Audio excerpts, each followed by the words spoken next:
Hey everyone, welcome to or welcome back to the podcast.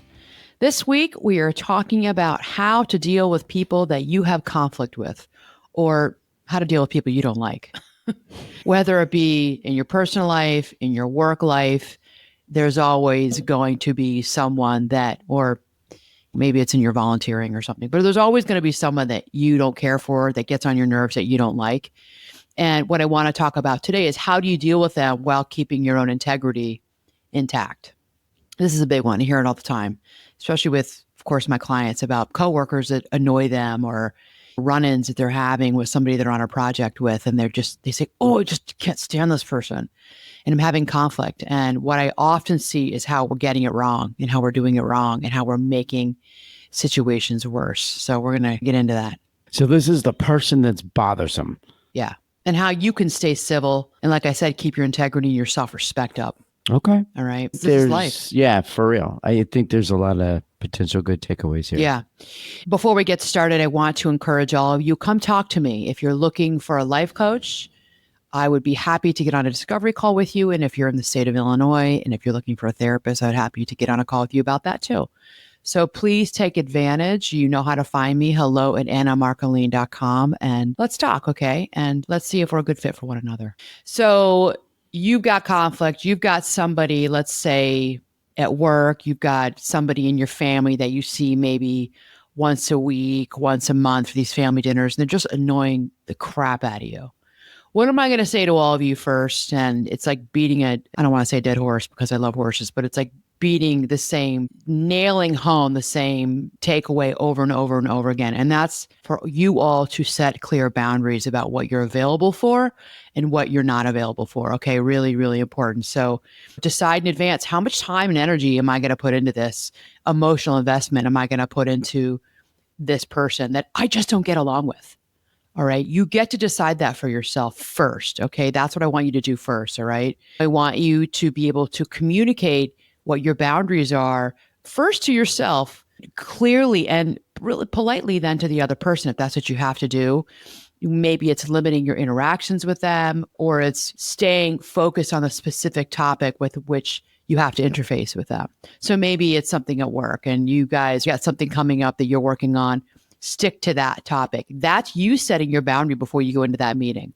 You setting your boundary before you go into family dinner that I will talk about this and that. But if they go in that direction and they start talking about this, I say this all the time around the holidays, I'm going to not make a big deal, not be dramatic, but I'm going to get up quietly and go to the bathroom, or I'm going to go into the kitchen or another part of the house, or maybe I'll just have to leave early. But there's not going to be a lot of drama.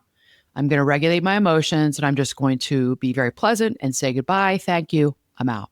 Boundaries. Well, yeah. So I want to believe there's another side of this. I want to believe that person also has some insight that this relationship is not great. You probably bug them. Yeah. Here's the thing. Yeah. I mean, there are a lot of people that, let's be realistic. There are people throughout my life that haven't liked me for all kinds of reasons. Sometimes because it's the way I look. And you can't do anything about that. I can't do anything about that. The way you walked in the front door, the way you walked into a meeting, the way they met you at a first, whatever it might be. Maybe it's the way you wore your hair. Maybe it's, I don't know. We have no control over that. And I can think about myself in my life. There's times I have not made a good impression. And I knew that first impression was everything. Maybe they were with people, maybe it was a new job I was starting that, oh, I probably didn't make a great impression. I said this or said that and whatever. Okay. But even then, still, I can't understand why they don't like me. Doesn't matter. They just don't like me. Yeah. And there's people that this is what this is about too, that we don't like. They get on our nerves, that are attention seeking, that think they know better than everybody else, think that they're the smartest person in the room. They're lazy. They don't get their work done. They're always late. If that's a value of yours, that person's going to irritate you, and not just the behavior of being late. But then what happens is we start to not like them because they're chronically late. And now we're making a judgment about them and their character. I'm not saying that that's wrong, because we're all judging. Every single one of us are judging. Even the people who think they're the most non-judgmental, that's bullshit. You are judging, and you're judging all day long. That was like lesson number one in graduate school in social work, was how we are all judgmental. That's a part of life, that there are people who are going to bug us, and there are people that we annoy, that don't like us. Yeah. Sometimes they got a reason, sometimes they don't. Doesn't matter. I mean, so I bring it up because I've had I can remember. There's probably more, but I can think of maybe a couple situations over the decades of time where it's like there's a new person that comes into the group, a new employee, that type of situation. Mhm. And it's been a bit of a headbutting moment. And I've privately, not publicly, but privately have requested to sit down with that person That's good. and just said, hey, what's up? Try to talk through it with the understanding that coming out the backside of it is not going to be perfection, but it's going to be enough comfort for both sides that it's like we can all get along and work Right. together. And maybe there's something that bothers each other about the opposite person, and that's Right. okay. And we also need to be able to work because we're part of the same team. Well, you do management conflict resolution all the time with your Yeah. people. Yeah. Right. So you would know about this, where sometimes personalities just clash, and you can try and all day long, you can try and figure out, psychoanalyze why, but you don't have time for that. They just don't get along. But what's important is that you find, you probably do this. So this is my next point, is that you find a shared purpose. What's the objective? Why are we here together? What is it that we're working on? What is their job, and what are they here to do every day? Focus on that shared objective or purpose, whether it be a work project, whether it be a family event that you've got coming up, or you're involved in the community somehow. You're on the board of something, or you're doing volunteer work. What is it that you're working on together? What are you focusing on? That can really help you, in a way, stay single-minded about your purpose there. I mean, to your point too, now that I'm really thinking about this, like I remember when I first started, and there's a person that's going to hear this that I still work with, but when I first started at my current job, there were two managers that just completely butted heads all the time. And we came together as a group of three, and it was my focus and my goal is to like kind of like see if we could figure out what it was and air quotes fix it. Mm-hmm. There was no fixing it. Just the personalities were just so different. So I found myself just being an in-between between the two of them to the point where we just needed You mediating. yeah, and conflict resolution. Right, right. it just felt bad. It felt kind of ugly. Eventually, one of the two of them eventually left. The other person is absolutely lovely. She's probably listening to this, and her and I are like the best of best at this point. But Coworker friend. yeah, but it was hard at the beginning. What was it about? I think part of it was the logistics of how everything was set up, the structure of the positions. I was new. One of the other two of them were relatively new. So Right. we were all still trying to figure it out. My position was a newly created position. There were a lot of news. Yeah. And there were some very different backgrounds. So my background versus the other two, and their two from each other, all three very different from each other, just to get to the point where we could sit at the table and like not yell and scream. There you go. It took some time and it was hard. It takes time. It takes effort. Conflict is real. Yeah. And this is why I wanted to do this, because I would say to my clients, oh my gosh, how many times, and those who are all my clients who are listening to this, who have been my clients in the past, are probably chuckling to themselves because they know I would say this to them all the time. When they would come and talk to me about mostly family issues, but sometimes it's co-working, someone who really bugs them and they I want to say this and that, and I want to do this, and I want to say that, and I wish I said this, I should have said that, and I'm going to go do it. And I would say to them all the time, take the high road. Yeah. Take the high road. I'm glad that you're going off right now. I'm holding space for you. I see you. I hear you. This is the place to do all this. Be unfiltered and go off about them all day long to me. But when you leave my office, where you get off this call with this virtual, whatever, the Zoom session, take a deep breath. And I want you to take the high road, because you can't say those things to that person, or you're going to destroy the relationship you have with them. It's unrecoverable. Yeah, exactly. There's certain things we say that the person can't unhear it. Yeah. Okay, fine. But we all need, and that's one of the points on here too, is I'm just going to go right to it. Find that person that you can talk to, that you could unload on. Maybe it's a therapist, maybe it's a coach, maybe it's your spouse, your best friend, but find a person that you can go to where you can be unfiltered. You can say all the things about them. We all need that. We need to vent. I do with you all the time. I vent about things. I'll vent about a situation, not so much people anymore, but I have something, you feel wronged, or they're trying to one up me and whatever. Yes, we all need that person in our lives, or persons. But what I caution all of you and all of us against is don't do it in public. This is what drives me crazy. And I stopped watching a lot of those Real Housewives shows because I realized it was so nasty and so much vitriol. And the producers wanted everybody to fight in groups. More drama, the better. You see it. It's nastiness. Whenever you have a beef or you got something to say to somebody, you pull them aside. Hey, can we talk? You pull them aside. It's one-on-one. It's one-on-one. You don't go off on somebody at a staff meeting in front of 3 or 4 or 10 other people. You don't go off on a family member, and this does happen, at the dinner table when everybody else is watching. It's drama, it's a show, and now you are shaming that person. If you have something to say to someone, hey, can we talk? Pull them aside. You talk one-on-one. My consultant, when I first started my private practice, this is like more than 25 years ago, because I actually went to her when I was still working in the hospitals. I was working in eating disorders and in psych. I needed additional consultation because the work was so hard and I couldn't get the supervision and the consultation I needed. So I had to go outside my job and pay for it out of my own pocket, which I was annoyed with at the time, but ended up being the best thing. And I always say on this podcast, she made me the therapist that I am today. She's fantastic. So this was for my therapy practice. And she was a well-known couples therapist in the Chicagoland area. She taught at Northwestern's Family Institute, which is a premier family institute, master's degree in marriage and family counseling program in the US.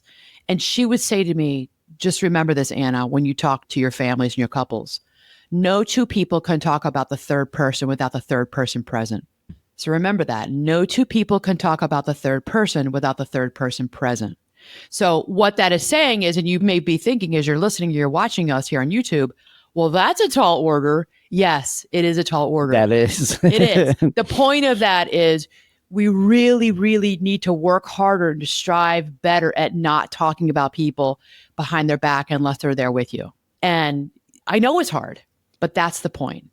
It needs to be hard. So if you have beef with someone, you go to them and talk to them. Now, the other point in here, which you talked about a little bit earlier, is to not get into gossiping. So if you're going to go and you're going to vent to 2 of your coworkers about a 4th person, about this other person, and you know they don't like him or her either, like that person bugs them too, and you know that I can go there, we're all meeting for lunch, and I can just bitch about that meeting I was just at and how they did this or that wrong, and they keep screwing up, or they're always the victim and they always keep coming late, whatever it is.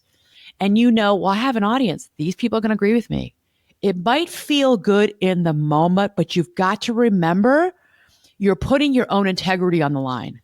That's good advice, actually. You're putting your integrity on the line, because while they may be agreeing with you and they be saying, yeah, I know, she bugs me, he bugs me too, they're annoying.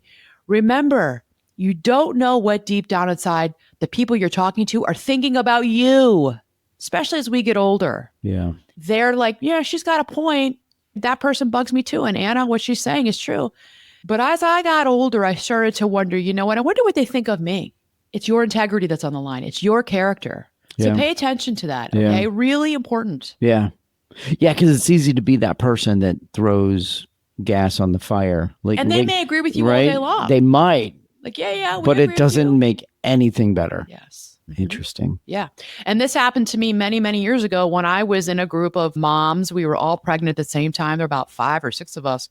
And this is one of my first jobs out of graduate school, as a neonatal intensive care NICU and a pediatric ICU counselor at one of our one of the biggest hospital systems here in Chicago. And oh my gosh, there were just so many beds and so many patients. But there was a multidisciplinary team of occupational therapy, physical therapy, speech therapy. We had, you name it, with nurses and other therapists. We all got really close. There were other therapists from other units. We were all pregnant. We all had our babies. Like, it was amazing, within like 4 or 5 months of each other. So we came back to work postpartum. And we were tight, and we were all talking about being new moms and back at work and how we were doing. It was a wonderful little support group. We would meet once a week for lunch in the cafeteria. And I was talking about somebody. I did this. I was 20. How old was I? 25, 26 years old. I was talking about somebody in the department that was bugging me, that I didn't like, that annoyed me. She was like a nurse discharge planner or something. Her personality bothered me. She didn't like me. I didn't like her. We just didn't like each other. Things would happen in staff meetings, but she'd try and one-up me. She tried to tell me how to do my job, and that was the biggest thing. And I haven't thought about this in forever. But here's the point. I would talk about her. And I found out later from one of the respiratory therapists called me up on the phone. We were personal friends outside of work. She was the one person I was friends with. We would see each other on weekends. And she said to me, Anna, you need to be careful about what you're saying about so-and-so. It's other people in the group. While they agree with you, other people are kind of talking about you. And there you go. I actually didn't think about that before I was preparing for this episode today. So that was me. And I never forgot that. She said they all agree, but because we were in different departments, because she would see them in other parts of the hospital. She's like, they're, starting to say some things about you. Lesson learned. Did what you were saying about that one person, did that stuff get back to that person also? No, it did get back to her. And she bothered them too. But I think that it was becoming a character judgment from them to me on my part. And I was starting to probably lose a little bit of integrity of how they first saw me as this, well-respected therapist in maternal and child health. But then I was bitching about somebody at lunch that I didn't like in the department. And most of them were in the maternal and child health. Some were from other parts of the hospital. Some were up in surgery, ICU. And they were like, now Anna's throwing shade on her, but she's kind of looking shady to us. Yeah. Wow. Well, you were turning that other person into a villain, and you were kind of forcing your audience to decide which villain is worse. Yes, and I needed to stop talking about it. Yes, and they lost trust in me. Oh, there you go. That's a great lesson for all of you. It was a one that I really never forgot. Yeah. Okay, so when you're working with somebody who you have conflict with and is bugging you, so go back to what is our shared goal here? Okay, what's the common ground, and stick with that. All right. So I want you to cultivate emotional maturity. So a lot of this is just about growing yourself up and being mature. So when you demonstrate, which I was not doing in that example, when you are demonstrating calm, controlled, and respectful behavior about somebody, even when you're under stress, that shows personal strength and integrity, which I was not showing. I was getting a little dysregulated. It actually bugs me. There you go. Yeah. I was not showing emotional maturity, which so embarrassed me at the time because I thought I had it. But well, you were 20, what'd you say? 25? I mean, throw yourself a little bit of grace, I suppose. Here's what I was not doing and what I recommend you do. If somebody's really bothering you, or maybe they're triggering you, they're just triggering you because they bug you, or they're reminding you of someone from your past that you really dislike, you've got to use breathing techniques. You've got to pause before you respond to avoid impulsive reactions. So another thing I say all the time is respond, don't react. So basically this is an adult timeout. So the knee-jerk reactions, we call it knee-jerk, is we want to say something just in my head, out my mouth without a filter. Take a deep breath, pause, give yourself a 10-second adult timeout. Like we used to tell the kids, you have to go for a timeout. Adults, we need them. And I've talked about that ad nauseum here on the podcast because it's so important. Take a deep breath. Do that a few times. It does change your physiology. There's science behind this. We know it to be true. It changes your physiology. Then respond. Don't do the knee jerk. You're going to get reactive. They're going to get reactive. It's not going to be good. And it's not a good look for you. Yeah. Daylight savings takes effect on March 9th. And it's the perfect time for you to optimize your morning routine now that more sunlight is greeting you in the morning. Enter AG1. Listen, unlike other supplements that come and go, AG1 is a habit that actually sticks because you can feel the difference. There are days when I don't perfectly get in all my fruits and vegetables, but AG1 keeps me going with energy. It's helping with my skin, and it's helping me get that great sleep that you all know I preach about all the time. And unlike other supplements that make big claims without the research, AG1 is formulated based on the latest science in nutrition and wellness. So when it comes to my health and hopefully to yours, I want something that I and all of you can trust. And that's why I choose AG1. With science-backed ingredients and real benefits, I can feel AG1 makes it easy to support overall wellness every day. And that's why I've been partnering with AG1 for so many years. And AG1 is offering new subscribers a free $76 gift when you sign up.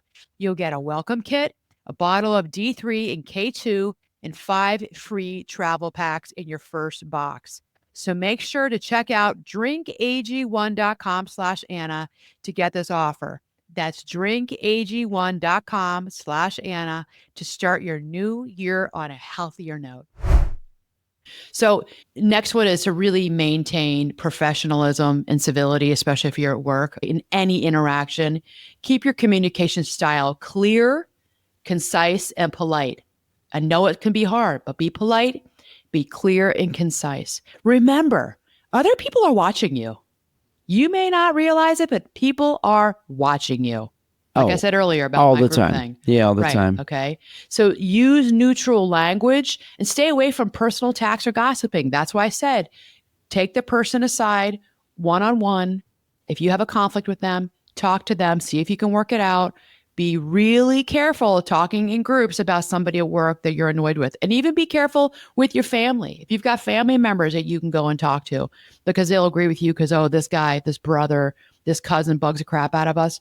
You've got to be careful with how much you do that with other family members. I would say find a trusted friend or a therapist outside of your home life, your family life, your extended family life. Because after a while, it's going to start looking poorly on you. Going back to all those shows that you referred to earlier, do you, and I get it, a What lot, shows? like Desperate Housewives, all Oh, like yeah, all the of that Real stuff, Housewives. or whatever it is. Yeah. They set it up because they want people to watch it, right? They like Yeah, it's for they drama. like the chaos. But do you also think somebody thinks it through just enough to understand that that's not how it should be? That's the worst way to handle that, is to confront somebody. Well, it's for ratings, so they don't care. It is, but like you're highly influencing potentially young viewers, old viewers, doesn't matter, but like older viewers just turn it off. Yeah, I mean, it's dysfunctional. It's pathological, I'd say, at this point. And I think that what's happening is that the ratings are gone way down. People are tired of it, especially with the political, economical climate that we're living in today, relationship climate we're living in today. People don't want to go to TV to watch more people fighting, and people are tired of it. I don't need this. This is not entertainment anymore. And what I have seen in one show I do still watch because it's my guilty pleasure is people are taking each other aside and having one-on-ones. Maybe they got the message. Maybe they got the memo. Stop doing it. Yeah. It's not fun. It's not funny. It's fun to watch people be friends and to be laughing really hard. And there's usually alcohol involved in all of those things. But it's nice to watch people who really know how to laugh and really do have a relationship with one another. But when people are just yelling at each other in group settings, it's awful. And it's like, God, who wants to watch? This is not entertainment. Yeah. It's not fun. And it's just not a positive example for anybody to be like, oh, okay, that's. Well, I don't think they want it to be. They don't. I don't think they do either, but they do also influence a lot of folks that watch that show. It wouldn't be on for what, 12, 15, whatever. Bravo. I mean, it's been on forever. So And it's all those Bravo reality TV shows now. Yeah. Okay. So the next one is I want you to practice compassionate detachment. I think it's really important to try to put the shoe on the other foot. Recognize that person's humanity. I know this can be hard to do. I used to have a sign in my office when I had an outside office. Always be kind. You have no idea what another person's going through. And all my clients would see it when they came into my office. You have no idea what other people are going through in their everyday lives. So people who act like a-holes or people who act bitchy, maybe they're having a rough day. Maybe they're having a rough year. Try to just throw people grace because everybody's got something going on and they're not going to come to work. And a lot of times with family members, unless you're a trusted, safe person, they're not going to tell you either. You don't know what's going on in people's lives. You don't know what their finances. You don't know. Maybe they're dealing with a clinical depression, and depression is often hard. You can't see someone walking down the street. You can't see your family member walking in your house who's going through a situational or a clinical depression. And anxiety, you just don't know unless they tell you. People can smile, they can get dressed and look nice, and people can put on makeup, and they're still dealing with something that you know nothing about. So please try to remember that for all of us, myself included, right? Yeah. People act the way they do for reasons. Yeah. I'm telling you, it drives me crazy too when somebody cuts me off in traffic. I saw somebody the other day, just a woman, she was just like, she was driving in a parking lot nearby us. It's very tight. It's a poorly planned parking lot. And somebody was trying to pull out and the person, it had the right of way. They didn't let them go. The guy stuck his hand out the window and gave her the finger. And I just saw, it was just a nasty interaction. And why did he do that? I was, okay, I'm having a hard time not judging that guy. Seemed like, he's a looking asshole. Yeah. And I'm trying to, it's Lent for me as a Catholic. I'm Lent. I'm like, all right. And I told myself I wouldn't judge. Working on my judgment. So that's one where I can easily judge. I'm like, that girl's like I just said right now, on this podcast. And I'm like, Anna, you have no idea. It's true. He's just in a bad mood. Yeah. Maybe he feels victimized. You have no idea. Yeah. And that helps me actually a little bit, Yeah. because you see this stuff happening all the time. There's been so many times in my world where we'll have a patron come in and give a staff member just the roughest of times. Yeah. Right. Oh, yeah. I know you see this a lot. Yeah. And Yeah. sometimes it's like we find out about it later or whatever. But there are times where we are there live and we're seeing it and it's excessive and we step in.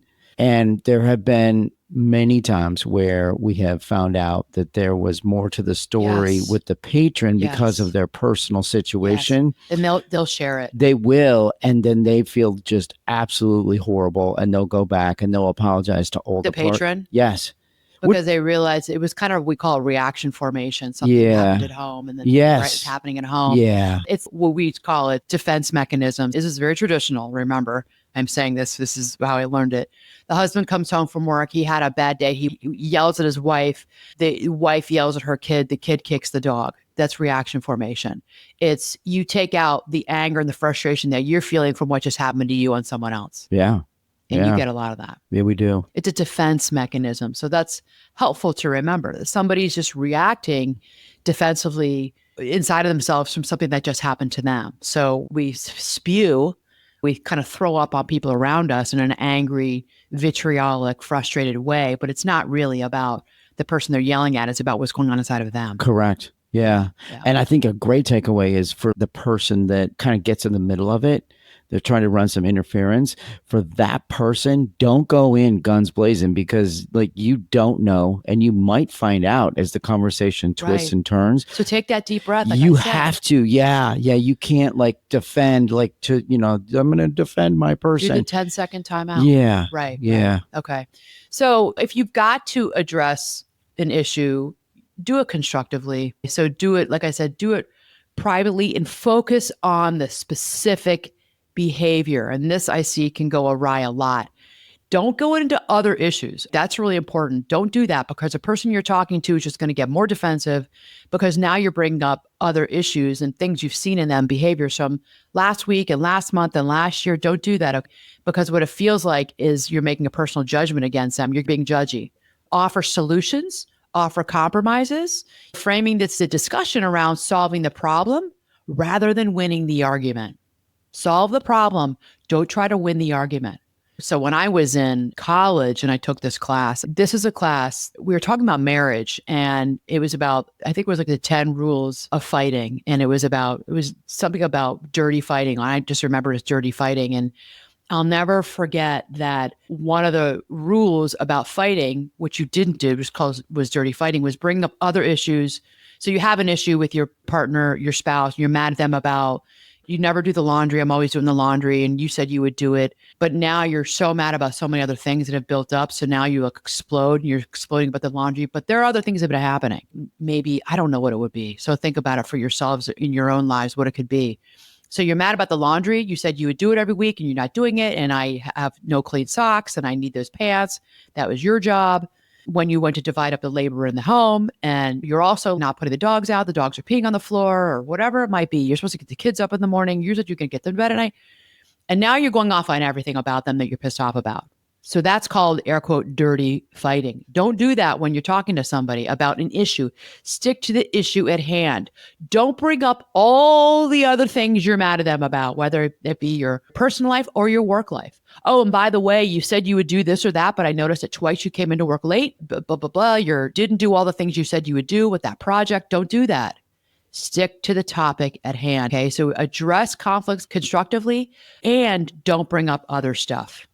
Be specific, focus on that behavior or that circumstance without making judgments. Work on that. If you've got to meet with them about something else, then you set up a meeting to talk about some other things. Yeah. So the scenario that I was describing to you where the person comes in and gives someone else a hard time. Right. And then you step in and you try and run some interference. And then that person does exactly what you just said, because it's really maybe not about the one thing that they were all fired up about. Right. It's about the thing that happened yesterday and then the one that happened the week before. And there then all of a sudden those things start to come up.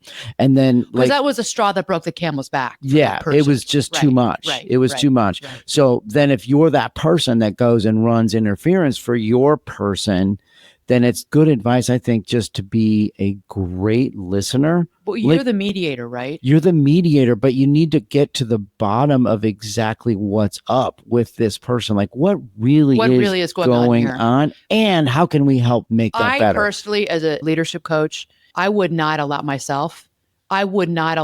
that to happen. I would not allow, if I was mediating a conflict between two colleagues, I would ask the question, what really is going on here? Then you can get to the issue, but I would not let the person with the gripes go on to the other person and me about all the other things the person's doing wrong. It's not fair. It's not okay. That's dirty fighting. And I wouldn't either. And I put a kibosh on that. Yeah. I should have started with this. I typically will remove the person that's got this big problem. That person's in my office, or that person walks down the hall with me. That's a one-on-one conversation. Yeah, exactly. That's not a public thing, because there's all kinds of ears then that get involved in this. No, pull that person aside, calm everybody down. Let me understand exactly what's going on. So this is a great conflict resolution. It's a great way to help people, because people's feelings are feelings, and feelings aren't facts. Yeah. And feelings are important. Yeah. And it's important for them to feel heard and seen. Yeah. If people at work, in our whole life, if we don't feel heard and seen, this is the stuff that happens. People blow up. They get passive aggressive. They make snide comments. Yeah. They can just be outright rude or do things that thwart or sabotage your work. Yeah. You got to give that person a chance to say what they need to say, because there's no way that you can help them feel differently about something, or air quotes, make it better, fix it, whatever that means, unless you give them a chance. Right. Okay, so the next one is, and I've sort of already said this, seek support, but avoid gossip. So just really watch your words. Watch the integrity of who you are as a person. Seek support. So go to your supervisor, or go to your friend, your trusted friend outside of work. Talk about it with your therapist. Talk about it with your coach. Really, at all costs, avoid gossiping. Like I said, we first started because after a while, your integrity is on the line. The next one is know when to step away. There are times when these situations are so difficult and you don't see a resolve. You don't see that you're ever going to like this person. They don't like me. I don't like them. Know when to step away. When something's becoming toxic or they're violating your boundaries, you can give yourself, and you ought to, need to give yourself permission to end contact with them at all costs, or limit it. Okay. So maybe at work, you're finding ways to limit contact with them. We talked about this a little bit in the low contact, no contact relationships with family members. If something is toxic for you, I rarely am going to tell, rarely, if ever, unless it's a domestic violence situation, I'm telling people to end contact. I have said, and I will say, limit contact with that person. Yeah. And you'd all know, if you've listened to this, I talk about this quite a bit at the holidays, about how you limit contact. Yeah. Like in a work setting, it's rarely possible to stop contact, but I think it's always possible to limit contact. Yes, you can. Right. You can limit contact. Yeah. Absolutely. Yeah. Yeah. And then your work life becomes so much more manageable for yourself. This is an opportunity for any one of us that's been in a situation where we're just having conflict with someone to reflect and to grow as a person. Take a minute and ask yourself, when you've had situations like this, what have I done well? What did I do well here? And what did I not do well? Do I need to improve upon? I mean, these are situations in our lives where we have a wonderful opportunity to learn from our interactions and to grow from. And if you have somebody that you can bounce this off of, wonderful, even better. But you can do this on your own. You can sit with yourself, and you got to be honest. I got really defensive. I did say things. Maybe I shouldn't have said those things. And I did say those things. And all right, I'll take that back. I got to work on that. You can do this work on your own. And that's going to help to grow you up. And there you are, just increasing and pouring into your bucket of personal integrity. Take these situations and learn, how can I communicate better? I need to work on my communication skills. And sometimes we need to go to outside experts in learning how to communicate better, because I keep hitting myself. I keep hitting this wall. I don't do this well. I am reactive. I get defensive. I get annoyed. I do start talking about people behind their backs. It's how I deal. All right, well, that doesn't work anymore. You can't keep doing that, or you can. Yeah. And you're going to have problems. To me, this sounds like, because I think we can all be better at this. Yeah. No one's great at it. Like some people are better than others. Right. Certainly some people are terrible at it. Right. But I think what a great opportunity for like a lunch and learn for your team, or, Absolutely. you know what I mean? Some type of like external, sometimes you need to go from the outside and bring someone else in that no one has any preconceived ideas Who or can hear, feelings. who can Yeah. hear, Yeah. and ask you in a safe way, allow you to reflect on your own self. Yeah. Because we're talking about you as a person. We're talking about your character. A lot of this is where you came from, the family you grew up in, what you learned, what you didn't learn. Many, many, many, many of us did not learn how to communicate well. We just didn't see it. There was a lot of, gaslighting of each other. There was a lot of ghosting situations, ghosting. People just didn't talk. People didn't talk about their feelings. So now you're an adult in the work world and you're in these intimate relationships with people. And I don't mean sexual, I mean intimate. So that was with friends, it's paramours, intimate partners, love partners, romantic relationships. And we don't know how to deal with conflict and get out of it and resolve it because we never learned it. Right. No one taught us. Right. Yes, you can take a communication class or courses in college. It's not the same. That's helpful. It's helpful, but it's not the same. You need more than that. Yeah. Yeah. I think the other thing you got to mention too is in the workplace, not everyone, but certainly some folks, there's a lot of posturing too. There's a lot of like sticking my chest out because I need to, because of my title, because of my influence, because of my tenure, because of my whatever. Right. Really? Do you really need to do that? Yes. Well, that we could do a whole, okay, so now we have to end, but we can go into a whole other hour discussion about ego, where ego comes in for people. Yeah, because ego is a part of all of us, and we need to have our egos. It's important to have a healthy ego. When we get defensive, when we don't know how to communicate, when we get stuck, what do many of us do? We puff out our chests and we get egotistical. So you true. Don't tell me how it's going to go. No, kind of thing, right? I'm the big boss. Yeah, I'm going to tell you what's up. Right. Okay, we need to end. So I hope that this was helpful about how to deal with conflict in your life. There are people you're not going to like. There are people who don't like you. How do you deal with it? And when I was thinking to do this episode, I was thinking about the book that I absolutely love, that I think everybody should have in their home. It's The Four Agreements by Don Miguel Ruiz. Many of you are already knowing who I'm talking about. Just a sage. And this book was actually recommended to me by my consultant 20 years ago. She had it in her bookshelf and I got it. And I have a little piece of paper here, if you're watching on YouTube, little piece of paper here that I cut out. Tiny. The Four Agreements. Well, I look at this every single day. Nice. This is a guardian for my life. And I'm going to read to you what the Four Agreements are. And this is a philosophy. So think about this for all of you. Number one, okay, what are the Four Agreements? Number one, be impeccable with your word. Number two, don't take anything personally. Number three, don't make assumptions. And number four, always do your best.